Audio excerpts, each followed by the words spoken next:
DHU কি?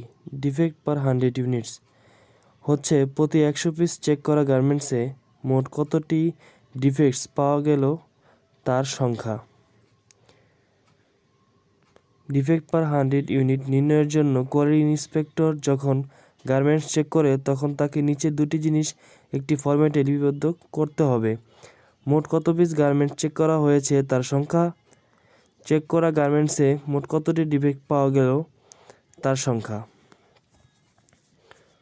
Defect পার 100 units DHU নির্ণয় করার সূত্র: total number of defects found into 100 total pieces of checked.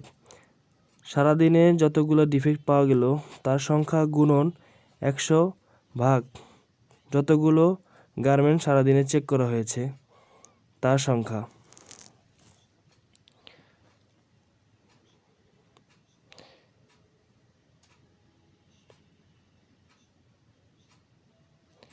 DHU সম্পর্কিত একটি সমস্যা ও তার সমাধান নিচে দেওয়া হলো।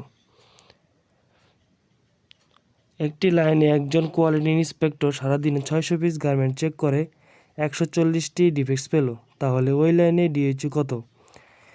এখানে টোটাল পিসেস অফ চেকেড সমান সমান 600 piece, total number of checked 140 piece, তাহলে ডিএইচইউ অনুসারে